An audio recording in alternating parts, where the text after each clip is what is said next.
Hey ladies and gentlemen, boys and girls, it's Mel Herbert here for a Talking Tesla Tweener. I don't know how to name these because the last show we did was a full show for the patrons. It was 137, but a lot of you won't see that because it's behind the patron wall.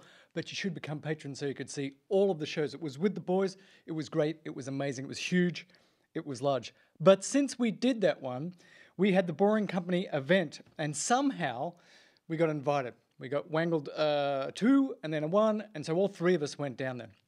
So I'll tell you sort of my experience very quickly because no doubt the boys are going to do a full update because I didn't go to the whole thing and here's why. So Tom and I drove in about hour and a half, 2 hour traffic. It was terrible. It was everything that Elon said is bad about living in LA.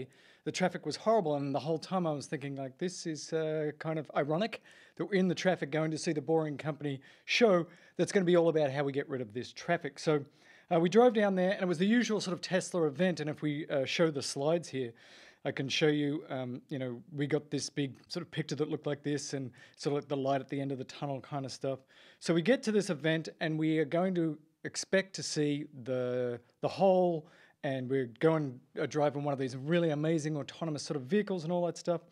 And it turns out that my biggest beef was the shardies and everything were fine. I had a vegan hot dog, it was all wonderful. But in the hole is where Elon did the presentation. So there was at least half the people were up top who couldn't really see it. So we watched it on a TV screen with the audio piped in. And at that point I realized I'm not going to get a ride on that little tram thing down there, which turns out to be an X with funky wheels that come out. I'm not going to get on that for like 5 or 6 hours. So I got in the car and went home and watched the show online. But the boys actually stayed for a long time because that's what they do. And they went in, had a ride in this X, which is a modified X with sort of wheels that come out. And you go into this track rather than what we thought was going to be a skid. That's gone. There wasn't sort of a little bus thing. It's just an X. So things have changed a lot. So I want to go through this because a lot of people have been sort of saying this thing is a terrible idea. Well, here is how I see it. Look, first of all, it's changed a lot. And he was talking about this autonomous bus that at the end of your trip could sort of go onto the road and then drive you around. And so what he was playing us for a fool, actually. He was just saying any electric vehicle is going to go in this thing. And if it's an autonomous electric vehicle like an X or something like that, at the other end it'll get out and drive you there. So that's both cool and a little bit weird. I don't know why they changed so much stuff. No skate anymore that you sit on and it pulls you along kind of thing. No bus, they're just going to have electric vehicles and only electric vehicles because they don't want gas vehicles in there because all of that fumes and stuff is going to be toxic. But if you've got an EV, you don't have those fumes. Thank you very much. The ride itself, I didn't do. Again, we'll talk to the boys next week when we record. Was really rough. And he made a joke about the fact that they're going to get a better payther and it's going to be as smooth as glass once they do it right. So they couldn't go very fast. They said the fastest they've had this thing up to is about 110 miles an hour, but pretty hairy it sounds like.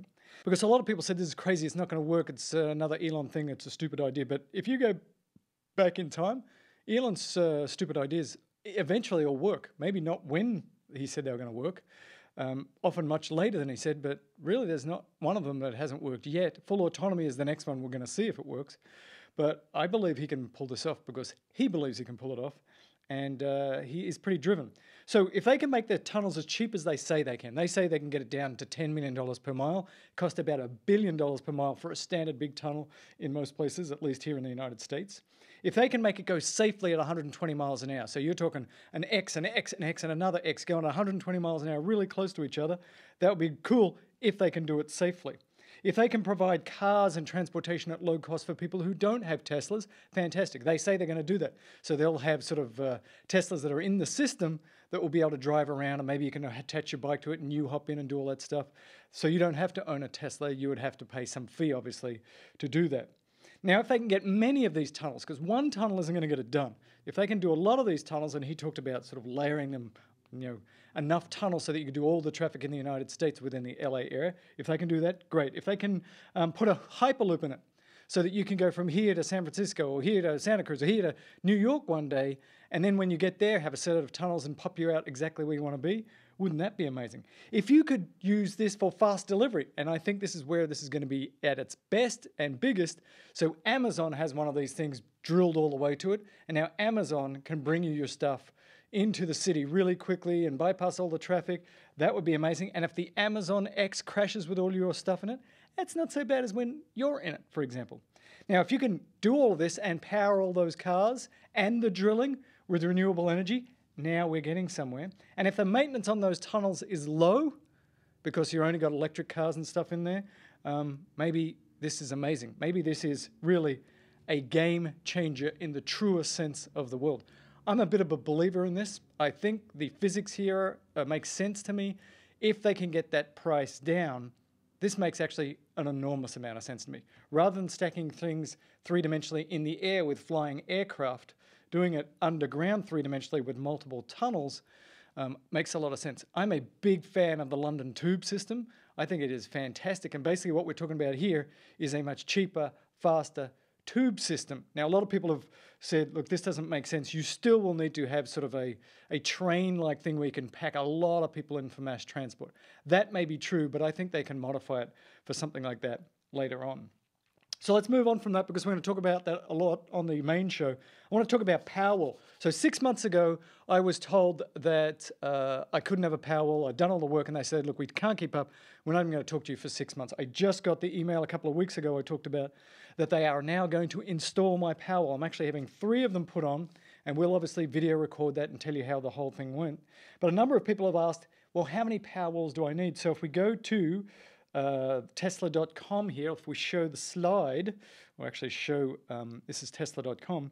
So you can go onto the Tesla website, so it's tesla.com/Powerwall, and you can go on there and you can size your system. So let's do for the studio here. The studio is actually in a big residential house, and let's say it's about 4,500 square feet, of course it is. So it says you need like 2 Powerwalls to do that if you're going to continuously run during a power outage for about 1 day. So there's a big earthquake, there's a power outage. If we had 2 Powerwalls on a sort of a standard house, it's a very big house, then you could run the house for a day. But I don't want to run it for a day. I want to run it for more. So I want to run it all the time. Let's say the power's out for weeks and weeks and weeks on end. What this is saying, if you've linked it with a big enough solar system, then you could have enough energy here from the solar during the day, plus any excess you put into the batteries. You'll be able to do this forever. Let's go back to the website because I want to do some more stuff there. But that's in a house that's basically kind of shut down. So if you add air conditioning uses a lot of energy. Well, we still only need 3, good. But what about if I want to charge my car? Now they're saying, okay, if you want to start doing that kind of thing, and you can look at the assumptions here, this is assuming that you're only going to drive like 40 miles a day, then you need another Powerwall. And if you have a pool pump, which is a power sucker, then you still only need 4. So you can play with this thing, size your house, and be aggressive. I say down here, assume that all of this stuff is going to be needed, and try and have 7 days backup. It'll tell you how much you need, and then you can go down and see how much it's going to cost. The base for this is about $27,900. So the price I got for 3 Powerwalls to be installed was about $20,000. And I'll tell you why I think that that might be worthwhile, and we're going to do the numbers, because we have a solar system here at the studio which is more than enough energy to do the sort of the residential part of the place and the studio part of the place, making more than 50 to 75 kilowatt hours a day, depending on the time of year. And that's more energy than we use. But because of the way they do the charging for the rates, we still have a reasonably significant power bill because they do time of use. So when the sun goes down and everybody comes home, electricity is at its most expensive and we're using some of it then. So even though during the day we've made more than we need, we're still being charged. Oh, getting a call. So very excited. It's going to happen in, they say, sort of the second half of January they're going to come and install. We'll see. Then what happens is that the inspectors have to come out, and so I don't expect this thing to get turned on until February, maybe even late February, because we're having some issues with our solar inspector right now.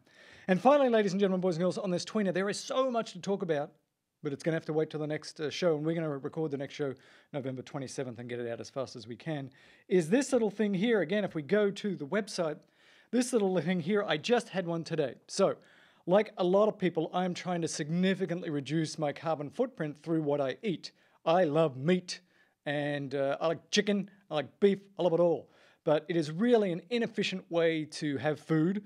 It produces a lot of methane gas, and it is an environmental disaster. So the less meat you can eat, the better. So Tom, for example, has been for a while a weekday vegetarian, which is a good way to get into this. During the week, say I'm going to be a vegetarian, and then on the weekends when you're with your friends and you want to go and have a nice meal, do that. That alone can significantly reduce the amount of meat you eat. But that's hard for a lot of people because we've grown up used to eating meat and we like it. And it's hard, except for people who are really dedicated to stop eating meat. But the meat substitute market is really getting good. So I just had one of these today. It's called The Impossible. It's a fake meat thing, and it's in lots of different places, and sometimes it's at Costco. And I just had one today from Fatburger, and I got to tell you, it was pretty good.